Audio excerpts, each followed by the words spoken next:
Hello दोस्तों। RP study के YouTube channel से मैं पूजा कौंडल आपका बहुत बहुत स्वागत करती हूँ। दोस्तों, हम बात कर रहे हैं बंगाल के गवर्नर जनरल को लेकर, जिस पे हम एक पार्ट कवर कर चुके हैं। आज ये सेकंड पार्ट होगा।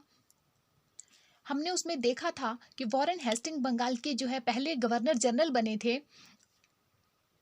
1774 से लेकर 1785 तक इनका कार्यकाल रहा है। ये आ तो 1772 में गए थे, लेकिन उस वक्त ये बंगाल के गवर्नर थे। फिर 1773 में एक रेगुलेटिंग एक्ट पारित होता है, जिसके तहत ये बंगाल के गवर्नर जनरल बन जाते हैं। इन्होंने इसी एक्ट के तहत जो है एक सुप्रीम कोर्ट की स्थापना की थी, जिसमें मुख्य न्यायाधीश हमने देखा एलिजा इम्पे थी। इनके साथ 3 अन्य न्यायाधीश थे, चैम्बर्स, लिमेस्टर और हाइट। ये हम पिछली वीडियो में देख चुके हैं। इसीलिए इन्हें भारत में न्यायिक सेवा का जन्मदाता भी कहा था। तो वॉरेन हेस्टिंग्स ने इन बहुत सी संधियां की अपने कार्यकाल में, जैसे बनारस की संधि इनके टाइम में हुई और 1773 में ये होती है। इस संधि से जो है बनारस पर अंग्रेजों का अधिकार हो जाता है। फिर इस तरह से फैजाबाद की संधि होती है। फिर बनारस में तो अंग्रेजी सर्वोच्चता यहाँ से स्वीकार हो जाती है। और एशियाटिक सोसाइटी ऑफ बंगाल जो 1784 में विलियम जोन्स के द्वारा बनी है, ये भी इनके टाइम पीरियड में ही हुआ है। द्वितीय जो मैसूर युद्ध हुआ है, जिसमें मैंगलोर की संधि होती है, ये भी इनके टाइम पीरियड की ही बात है। और हैदर अली की मृत्यु इसमें होती है, जो टीपू सुल्तान के पिताजी रहते हैं। फिर इसका जो नेतृत्व था वो टीपू सुल्तान के हाथों में आ जाता है। और मुर्शिदाबाद के दीवान की कहानी हमने देखी थी कि कैसे नंद कुमार को ये फांसी दिलवा देते हैं। और इस कृत्य के बाद इन्हें जो है न्यायिक हत्या का जनक भी इन्हीं को कहा जाता है। बर्क ने जो है महाभियोग चलाया था 1788 से लेकर 1795 पर तक इनके ऊपर। लेकिन क्या होता है कि ये संसद जो है इन्हें सारे दोषों से मुक्त कर देती है। ये एकमात्र ऐसे गवर्नर जनरल थे जिन पर जो है महाभियोग चलाया गया था। इनके बाद लॉर्ड कॉर्नवालिस आते हैं, 1786 से आते हैं, 93 तक ये रहते हैं। जो तृतीय आंग्ल मैसूर युद्ध होता है, ये इनके टाइम में होता है। इससे श्रीरंगपट्टनम की संधि होती है 1792 में, और सॉरी 93 में वो संधि होती है। स्थायी बंदोबस्त ये लेके आए थे 1793 में बंगाल और बिहार के लिए, जिसके तहत जो है जमींदार 10/11 भाग जो था वो किसी भी उपज का वो कंपनी को देते थे, और 1/11 वो खुद रखते थे। और इन्होंने जो है बहुत से प्रांतीय न्यायालय बनवाए थे, ढाका, पटना, मुर्शिदाबाद में। दास व्यापार पर रोक इन्होंने लगाई 1789 में। सिविल सेवा का जन्मदाता इन्हें कहा जाता है, और पुलिस सेवा का जन्मदाता भी भारत में इन्हें कहा जाता है। तो इन्होंने बहुत से अच्छे काम करवाए। और एक एक चीज़ और कि ये एकमात्र ऐसे गवर्नर जनरल है जिनका समाधि स्थल जो है वो भारत में है, भारत के गाजीपुर में। 1805 में हमने देखा था कि इनकी मृत्यु हो जाती है। इसके बाद जो है सर जॉन शोर आते हैं, लॉर्ड वेल्जली आते हैं। लॉर्ड वेल्जली ने जो है सहायक संधि की नीति लाई थी कि राज्यों के वैदेशिक मामलों में अंग्रेज जो है हस्तक्षेप कर सकते हैं, लेकिन आंतरिक मामलों में वो हस्तक्षेप नहीं करेंगे। और इसके तहत जो सबसे पहले जो सहायक संधि जिस राज्य ने स्वीकार की थी वो हैदराबाद था। 1798 में इसने स्वीकार कर ली थी। मैसूर, तंजौर, पेशवा, अवध, इन सब ने धीरे धीरे जो है सहायक संधि जो है स्वीकार कर ली थी। फिर चौथा जो आंग्ल मैसूर युद्ध होता है 1799 में, वो इन्हीं के टाइम में होता है, जिसमें टीपू सुल्तान मारा जाता है।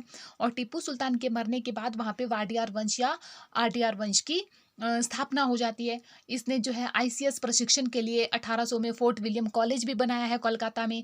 और इतना सारा काम इसने किया, इसीलिए इसे बंगाल का शेर भी कहा जाता है। उसके बाद आपने सर जॉर्ज बर्लो देखा, राजपुर घाट की संधि इनके टाइम में देखी। वल्लौर का सिपाही विद्रोह 1806 में इनके टाइम में देखा। लॉर्ड मिंटो फर्स्ट देखा आपने, जो महाराजा रणजीत सिंह के साथ अमृतसर की संधि यहाँ पे अंग्रेज करते हैं। लॉर्ड मिंटो फर्स्ट के टाइम में 1807 से 13 तक ये रहते हैं। और 1813 में इसके टाइम में जो है एक चार्टर एक्ट आता है 1813 में। हर 20-20 साल के बाद ये चार्टर एक्ट आता है, जिससे क्या होता है कि कंपनी का भारतीय व्यापार पर से एक अधिकार जो था वो समाप्त हो जाता है।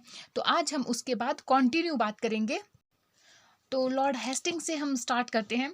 इसके बाद आते हैं लॉर्ड हेस्टिंग, 1813 से लेकर 1823 तक ही आते हैं। इनके टाइम में अंग्रेज नेपाल युद्ध होता है 1814 से 16 के बीच में ये युद्ध होता है। और इससे क्या होता है, संगौली की संधि से ये 1816 में ये संधि होती है। संगौली की संधि से युद्ध समाप्त हो जाता है। और इससे क्या होता है कि गढ़वाल, कुमायूं, शिमला, रानीखेत, नैनीताल, इन सब पर अंग्रेजी एकाधिकार हो जाता है। अंग्रेजों के अधिकार में ये क्षेत्र चले जाते हैं। रैयतवाड़ी प्रथा 1820 में, ये रैयतवाड़ी प्रथा जो थी बम्बई, मद्रास और असम के लिए ये आई थी। थॉमस मुनरो ने ये शुरू की थी। तो ये इस रैयतवाड़ी प्रथा के तहत जो है अब भूमि के जो मालिक थे, अब उन्हें जो वास्तविक मालिक भूमि के थे, अब वो किसानों को बनाया गया। अब किसानों को समझा गया। इससे पहले क्या हुआ था कि जमींदारों को भूमि का वास्तविक स्वामी मान लिया गया था। तृतीय आंग्ल मराठा युद्ध जो होता है वो इसके टाइम में होता है 1817 से 19 के टाइम में। तृतीय आंग्ल मराठा युद्ध 1817 से 19 के टाइम इसके समय में होता है। मराठा संघ का, इस युद्ध से मराठा संघ का अंत हो जाता है। बम्बई प्रेसिडेंसी की स्थापना 1818 में होती है। हम इसके टाइम पीरियड के काम देख रहे हैं। पिंडारियों का दमन 1817-18 में ये जो है पिंडारियों का दमन करता है। लगभग पिंडारी खत्म ही हो जाते हैं, अंत हो जाता है उनका। सिंधिया के साथ ये संधि करता है 1817 में। मद्रास के गवर्नर ये थॉमस मुनरो। जो रैयतवाड़ी प्रथा आपने देखा ऊपर, रैयतवाड़ी प्रथा जो थी थॉमस मुनरो लेके आए थे। ये थॉमस मुनरो जो थे कौन, तो ये मद्रास के गवर्नर थे। लॉर्ड एडम्स की बात करते हैं हम इसके बाद। ये 1823 में आते हैं। ये थोड़े से टाइम पीरियड के लिए आते हैं। तो ये आते हैं तो इन्होंने आते ही क्या किया, प्रतिबंध लगा दिया प्रेस पर। इसके बाद हम देखते हैं लॉर्ड एमहर्स्ट 1823 में आते हैं, 1828 तक ये रहते हैं। प्रथम बर्मा युद्ध इनके टाइम में होता है 1824 से 26 के बीच में, और ये युद्ध 1826 में याडम्बू की संधि से समाप्त हो जाता है। भरतपुर का जो अधिग्रहण था वो इनके टाइम पीरियड में होता है 1826 में।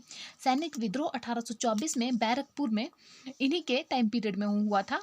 और उसके बाद हम देखते हैं ये जो विद्रोह हैं, जैसे सैनिक विद्रोह 1824 का रहता है, वेलोर का रहता है, ये सब हम 1857 की क्रांति जब पढ़ेंगे तो वहाँ पे हम ये डिटेल में पढ़ेंगे। यहाँ पे बस इतना ही याद रखना है कि कौन सा विद्रोह किसके टाइम पीरियड में हुआ है। लॉर्ड विलियम बेंटिक को हम देखते हैं 1828 से 33 तक। वैसे तो ये 35 तक रहते हैं, लेकिन 33 में ये क्या होगा कि भारत के गवर्नर जनरल बन के आएंगे। तो आगे हम उन्हें, इन्हीं को भारत के गवर्नर जनरल के रूप में पढ़ेंगे। क्या था कि 1833 में एक चार्टर एक्ट आता है जिसके तहत बंगाल का जो गवर्नर जनरल का पद था अब भारत के गवर्नर जनरल के रूप में हो गया था। तो इन्होंने जो है बंगाल के गवर्नर जनरल होने के समय में भी बहुत से काम किए, लेकिन वो अब हम एक साथ ही देखेंगे जब हम इन्हें भारत के गवर्नर जनरल के रूप में देखते हैं। लॉर्ड विलियम बेंटिक 1833 से आते हैं 1835 तक, 2 साल के लिए ये भारत के गवर्नर जनरल बन के आते हैं। तो इन्होंने 1803 में, जब इससे पहले 1803 में ये मद्रास के गवर्नर बन के आए थे। 1806 में वेलोर में धार्मिक विद्रोह में इनकी भूमिका रही है। तो ये वेलोर का धार्मिक विद्रोह क्या है, वैसे तो हम इसे 1857 की क्रांति में डिटेल में पढ़ेंगे, लेकिन इसमें हुआ क्या था ये हम देख लेते हैं। इसमें ऐसा हुआ था कि उस वक्त जो है सैनिकों के माथे पर जातीय चिन्ह लगाए जाते थे। कानों में बालियां, कह सकते हैं बालियां, जातियों के नाम पर ही बालियां लगाई जाती थी, जिसका जो है इन्होंने विरोध किया था। लॉर्ड विलियम बेंटिक ने ये सब करने से मना कर दिया था। तो ये काम काफ़ी अच्छा इन्होंने किया था। 1829 में राजा राममोहन राय के साथ मिलकर इन्होंने सती प्रथा पर रोक लगाई थी। कर्नल स्लीमन के साथ मिलकर इन्होंने 1830 में ठगी प्रथा को जो है बंद किया था, और सरकारी सेवाओं में इन्होंने भेदभाव का अंत किया। इन्होंने क्या किया, 1833 की धारा 87 के तहत योग्यता के को आधार माना, और भारतीयों को धर्म, रंग, जन्म, जाति के आधार पर किसी भी पद से वंचित नहीं रखा जाएगा, ऐसा इन्होंने किया था। 1835 का देखते हैं। 1835 का जो शिक्षा संबंधी प्रस्ताव के तहत इन्हीं के टाइम पीरियड का है। मैकाले की अनुशंसा पर इन्होंने 7 मार्च 1835 को अंग्रेजी को भारत में उच्च शिक्षा का माध्यम बना दिया। 1835 में कलकत्ता में इन्होंने एक मेडिकल कॉलेज की स्थापना करवाई, और भारतीय रियासतों के प्रति इन्होंने एक नीति लाई कि क्या किया, अव्यवस्था का आरोप लगाकर किसी भी राज्य को, किसी पर भी अव्यवस्था का आरोप लगाइए और उसे अंग्रेजी साम्राज्य में मिला लीजिए। इसी के तहत इन्होंने 1831 में मैसूर को, 1832 में इन्होंने जातीय एवं काचर को, और 1834 में इन्होंने दुर्ग को जो है अंग्रेजी साम्राज्य में मिला लिया। किसका, दुर्व्यवस्था का आरोप लगाकर कि आपसे जो है ठीक ढंग से व्यवस्था नहीं हो रही है, आप साम्राज्य जो है आपका नहीं चल रहा है। तो इन्होंने ऐसा कह के या करके इन्होंने उसे अंग्रेजी साम्राज्य में ये मिला लेते थे। तो सर्वप्रथम क्या हुआ कि सभागीय आयुक्तों की नियुक्ति इन्होंने की रणजीत सिंह के साथ। इन्होंने रणजीत सिंह, महाराजा रणजीत सिंह जो कि पंजाब के राजा थे, महाराजा थे, उनके साथ इन्होंने निरंतर मित्रता की संधि भी इन्होंने की। कार्नवालिस द्वारा जो स्थापित प्रांतीय अपीली एवं भ्रमणकारी न्यायालय जो हमने पिछली वीडियो में देखे थे, उन्होंने कार्नवालिस ने करवाए थे। ये न्यायालय जो है इनकी स्थापना कार्नवालिस ने करवाई थी। तो इन्होंने आकर उसको समाप्त कर दिया, राजस्व आयुक्तों की नियुक्ति कर दी। इसके बाद आते हैं लॉर्ड मेटकॉफ, 1835 से 36 के बीच में ही आते हैं। इन्होंने एक प्रेस एक्ट पारित किया 1835 में, और इसके तहत इन्होंने भारतीय प्रेस को मुक्तिदाता इन्हें कहा जाता है, भारतीय प्रेस का। इन्होंने क्या किया कि भारतीय समाचार पत्रों पर जो भी आरोपित नियंत्रण थे वो हटा दिए थे। इससे पहले लॉर्ड एडम्स ने 1823 में प्रेस पर जो प्रतिबंध लगाए थे वो मेटकॉफ ने आकर सारे हटा दिए। देखते हैं लॉर्ड ऑकलैंड 1836 से ये 42 के बीच में आते हैं। इन्होंने क्या किया कि शेरशाह सूरी मार्ग जो था उसका नाम बदलकर इन्होंने जीटी रोड रख दिया। प्रथम आंग्ल अफगान युद्ध जो होता है इनके टाइम पीरियड में होता है 1839 से 42 तक, और इस युद्ध में क्या था, अंग्रेज हार जाते हैं। और इन्हीं के टाइम पीरियड में 1839 में महाराजा रणजीत सिंह की मृत्यु हो जाती है। इन्होंने क्या किया, सरकारी स्कूलों में छात्रवृत्ति की शुरुआत इन्होंने की। प्रारंभिक स्कूलों में शिक्षा का माध्यम जो है इन्होंने प्रादेशिक भाषा को बना दिया। आगे देखते हैं लॉर्ड एलनब्रो को, 1842 से 44 के बीच में ये आते हैं। इन्होंने अकर्मण्यता की नीति का इनके काल को अकर्मण्यता की नीति का काल कहा जाता है, मतलब कि लोग खुश नहीं थे, असंतोष का काल इसे कहा जाता है। इन्होंने क्या किया, सिंध का विलय कर दिया अगस्त 1843 में ब्रिटिश साम्राज्य में। 1843 ईस्वी के एक अधिवेशन 5 के तहत इन्होंने दास प्रथा का अंत किया। कार्नवालिस ने ठगी प्रथा पर रोक लगाई थी, इन्होंने दास प्रथा का अंत किया। आंग्ल अफगान युद्ध जो था वो इनके टाइम पीरियड में समाप्त हो गया था। लॉर्ड हार्डिंग को हम देखेंगे, 1844 से 48 के बीच में ये रहते हैं। प्रथम आंग्ल सिख युद्ध जो होता है 1845-46 में इनके टाइम में होता है। ये युद्ध लाहौर की संधि से समाप्त होता है 1848 में। लाहौर की संधि से लाहौर पर अंग्रेजों का पूर्णतः अधिकार हो जाता है। इसने बहुत सी वस्तुओं को उत्पाद कर से मुक्त भी कर दिया, और नमक कर को जो था दिखाई नहीं दे रहा था, नमक कर की राशि जो थी इसने आधी कर दी। और खेड़ जनजाति में एक प्रथा प्रचलित थी, नर बलि की प्रथा, तो उसका जो है इसने पूरी तरह से अंत कर दिया। बालिका हत्या पर इसने रोक लगाई। लॉर्ड डलहौजी को हम देख लेते हैं, वेरी वेरी इंपॉर्टेंट और बहुत ज़्यादा इंपॉर्टेंट है इनके काम, तो हम इन्हें देख लेते हैं। लॉर्ड डलहौजी को 1848 में ही आते हैं, 56 तक ये रहेंगे। इन्होंने आते ही क्या किया कि दुर्व्यवहार का आरोप लगाकर 1850 के जो सिक्किम के दूरवर्ती प्रदेश दार्जिलिंग था उसका भारत में विलय कर दिया। और द्वितीय आंग्ल मैसूर सिख युद्ध 1848-49 में इन्हीं के टाइम पीरियड में होता है। पंजाब का जो है कंपनी में पूरी तरह से ये विलय कर लेते हैं 1849 में। 1852 में द्वितीय आंग्ल बर्मा युद्ध इन्हीं के टाइम पीरियड में होता है। लोअर बर्मा का विलय कर लेते हैं ये 1852 में। इनाम कमीशन ये लेकर आते हैं, और इससे क्या होता है, भूमि कर रहित जो जागीरें थी जो कर नहीं देते थे उनका पता करके छीनो, ऐसा इन्होंने नीति अपनाई। डलहौजी की व्यपगत या हड़प नीति इन्होंने लाई, जिसे हम चूक का सिद्धांत या गोद प्रथा निषेध भी कहते हैं। इसमें 3 प्रकार की नीतियां थी। वो 3 प्रकार की नीतियां क्या थी? पहली नीति थी अंग्रेजी सरकार का प्रत्यक्ष नियंत्रण, गोद प्रथा पूर्णतः प्रतिबंधित, कि जिस साम्राज्य पर अंग्रेजी सरकार का पूरी तरह से नियंत्रण था वहां पे गोद लेने की प्रथा नहीं थी, वो पूर्णतः प्रतिबंधित था। वहाँ के राजा रानी जो है किसी भी पुत्र को या पुत्री को गोद नहीं ले सकते थे। अंग्रेजी सरकार के अधीनस्थ जो थे, जो साम्राज्य जो थे अंग्रेजी सरकार के अधीनस्थ थे, वहाँ पे गोद लेने की स्वीकृति थी। और स्वतंत्र देशी जो राज्य पूरी तरह से स्वतंत्र थे, वहाँ पे गोद लेने की पूर्ण स्वतंत्रता थी। जहाँ पे अंग्रेजी सरकार के जो अधीनस्थ थे वहाँ पे गोद लेने से पूर्व जो है स्वीकृति लेनी पड़ती थी, इनकी इजाज़त लेनी पड़ती थी।